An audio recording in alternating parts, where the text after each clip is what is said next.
Well, I'll be. That was the biggest surprise of 2025.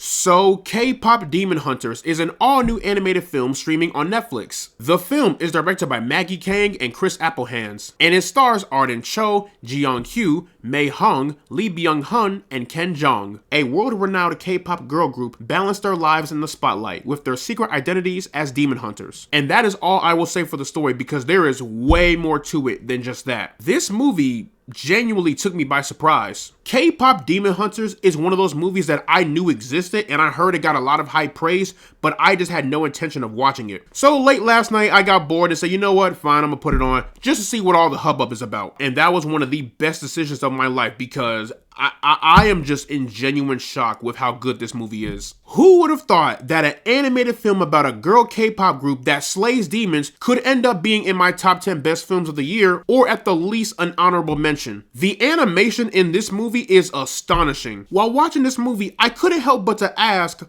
why does this remind me of the Spider-Verse films? It turns out that Sony Animation Pictures produced the film, and now it all makes sense. Those Spider-Verse films have done a number on animation, and I mean that in the best way possible. If you love the animation in the Spider-Verse films, you're gonna love it here in this movie. The colors are vibrant, the fluidity of the animation stands out, and it further complemented the world building and the action. But what I love about the animation is that it feels like a blend of anime with the animation from the Spider-Verse films. This movie is the love child of both of those elements. Not only is the animation stellar, but the action sequences are just as incredible. The action sequences in this animated film are better than a lot of live action films. You can tell there was love and craft put into this movie. Great choreography, great camera work, and you can tell what is happening on screen despite the fast camera work and the bodies flying up in the air. From the cinematography to the tracking shots, the action is remarkable without a doubt. But the animation and the action scenes have me even more excited for Beyond the Spider-Verse. Now, with this being a film about a girl K-pop group,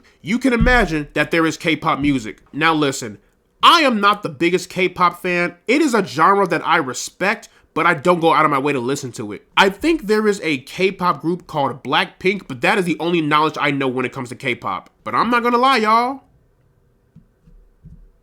I kind of like the music. The production of the songs were great, the energy was there. In fact, the entire soundtrack complemented the story. Now yes, this is a soundtrack to an animated film and it clearly sounds like it, but not only are the songs just straight up catchy, it further deepens the storytelling. Each song that is in place enhances the scene, and I appreciate that. Again, not the biggest K-pop fan, but a few of those songs had me jamming a little bit. There is a lot in this story, yes, but what I love the most about it is that it tells a story about these three girls who are K-pop singers, but also demon hunters, while also incorporating Korean mythology into the mix, and telling a very sweet tale about redemption, friendship, and of course, why you should not sell your soul to the devil. But it does it in a way that's not preachy or like in your face, but it feels rather classy and something that even children can understand. I mean, after all, it is a kids movie, so it has to work. And I really enjoyed the characters as a whole. Obviously, the biggest standouts were the main group. The chemistry, the dynamic, and the sisterly love amongst these three girls was executed perfectly. I believe their friendship, it felt authentic. And the voice actresses did an incredible job. I know it could be hard when it comes to finding chemistry in voice work, but the actresses made it work and it translated beautifully onto the screen, or your tablet or mobile device,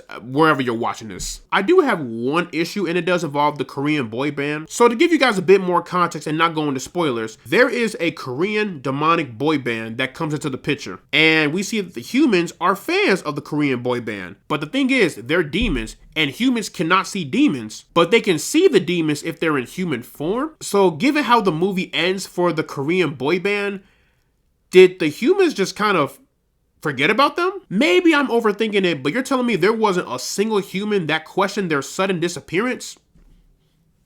Just saying. But in the end, guys, KPop Demon Hunters is one of the most underrated gems of the year, without a doubt. Good humor, good music, and a fun and an engaging story told with S-tier animation. What more could you ask for? So, plugging KPop Demon Hunters into the rank system, I am placing this one into the pinnacle zone. But yeah, y'all, that is pretty much my review for KPop Demon Hunters. Let me know down in the comment section below what you guys thought about the film. Did you love it? Did you hate it? If you listen to K-pop, who is your favorite group? Whatever you thought, let me know down in the comments section below. And as always, guys, leave a like and subscribe if you want to see more, and I will see you all in the next one.